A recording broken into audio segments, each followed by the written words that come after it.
mes chers élèves, j'espère que vous allez bien. Alors comme vous voyez, aujourd'hui on va voir la deuxième partie de la leçon qu'on a vue dernièrement. C'était une leçon d'orthographe intitulée « Le pluriel des noms composés ». Alors maintenant, qui peut me dire qu'est-ce qu'on a vu dans la dernière séance de cette leçon?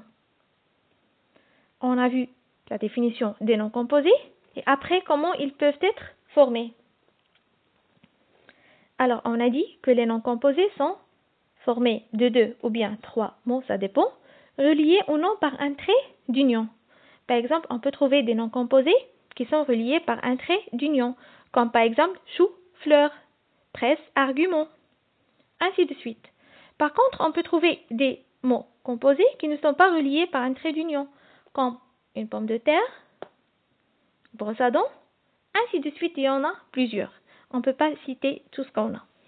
Alors, et la deuxième des choses, on a vu la classe grammaticale de chaque nom. Et on a dit que c'est très intéressant de savoir leur nature.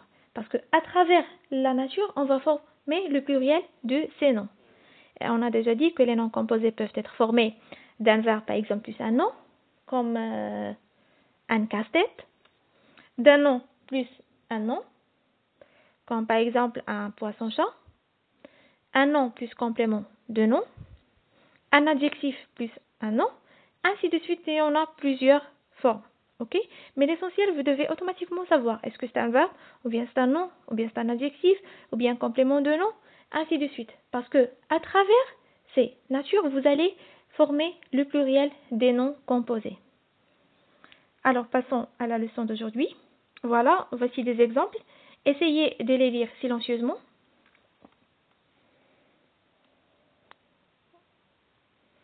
Alors, la première phrase, le salon de mes grands-parents est agréable. J'ai acheté des sèches-cheveux. Il a vu des rouges-gorges sur le cerisier. Il m'a donné des coffres forts. Ma maman a cueilli des choux-fleurs. J'ai vu des arcs-en-ciel. Alors, essayez d'observer surtout les noms qui sont en rose. Alors, la première phrase. On a grands-parents. Alors, on peut constater ici que c'est un nom composé. Pourquoi? Parce que c'est tout à fait normal qu'il y a 2 mots et un trait d'union. Mais regardons ici, ce nom composé est au pluriel. Qu'est-ce que vous pouvez remarquer à la fin? Alors, on a ajouté S pour grand et S pour parent. Alors, quelle est la classe grammaticale de grand? Automatiquement, vous allez me dire que c'est un adjectif. Parent, c'est un nom. Alors ici, on a ajouté S dans les deux situations. Observons la deuxième phrase. J'ai acheté des sèches-cheveux.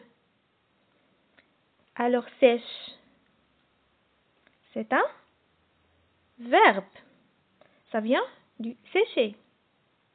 Je dis par exemple, je sèche mes cheveux. Par contre, cheveux, c'est un nom. Alors regardons ici.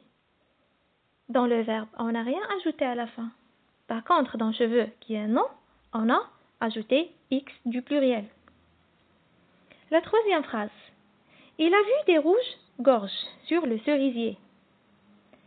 Alors dans rouge, on a ajouté le S. Et aussi dans gorge, on a ajouté le S. Rouge, c'est un adjectif et on n'a pas de question. Et gorge, c'est un nom. Alors ici, dans les deux mots, on a ajouté ou bien on a formé le pluriel. La phrase suivante, il m'a donné des coffres forts.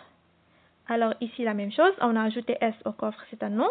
Et aussi au fort, c'est un adjectif. La phrase suivante, c'est la même chose. Chou-fleur, ce sont des noms. Les deux sont des noms. On a ajouté X pour chou parce que c'est parmi les exceptions. Et fleur, S.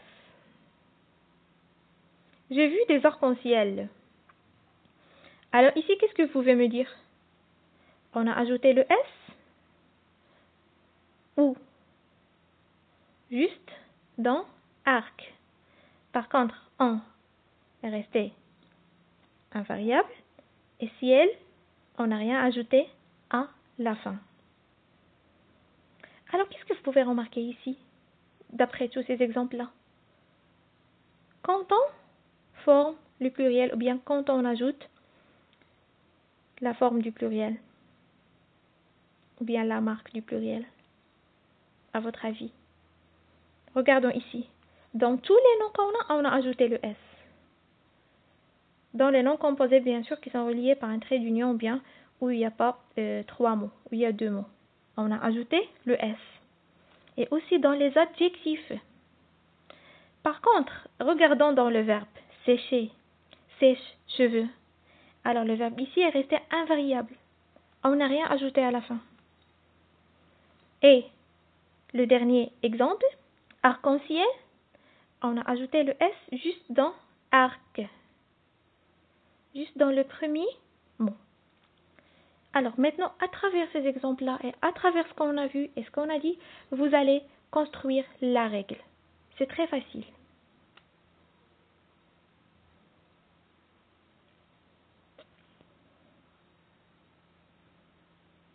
Alors voilà la règle que je vous propose. La première chose, ou bien la première situation, dans les noms composés formés sans trait d'union et unis par une préposition, seul le premier mot se met au pluriel. Un arc-en-ciel, des arcs-en-ciel. C'est bon, on a ajouté le S juste dans le premier mot. Et dans tous les noms composés qui sont formés comme ça, on ajoute la marque du pluriel juste dans le premier mot. La deuxième situation, pour les noms composés avec trait d'union, il faut observer la nature des mots qui les composent. C'est très intéressant. Alors si vous n'arrivez pas à savoir la nature d'un mot, alors vous n'arrivez pas à former le pluriel. Seuls les noms et les adjectifs qualificatifs prennent la marque du pluriel. Alors toujours, lorsque vous trouvez un adjectif ou bien un nom, bien sûr dans les noms composés qui sont formés de mots, alors vous allez ajouter la marque du pluriel, quoi que ce soit S ou bien X ou bien, ça dépend de chaque situation. Alors, une rouge gorge, des rouges gorges. Rouge, c'est un adjectif qualificatif et gorge, tout simplement, c'est un nom. La troisième situation. Lorsqu'un nom composé comporte un verbe, celui-ci est invariable. Ça veut dire ne change pas, quoi que ce soit les conditions. Comme on a vu dans l'exemple tout à l'heure, sèche, cheveux, dessèche, cheveux. Alors ça vient du verbe sécher, on n'a rien ajouté à la fin.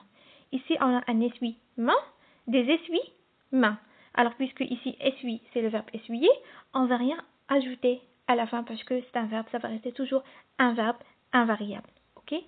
Par contre, ici, dans main, on a ajouté S. Pourquoi? Parce que c'est un nom. Et on a déjà dit que dans tous les noms et les adjectifs qualificatifs, on ajoute la marque du pluriel.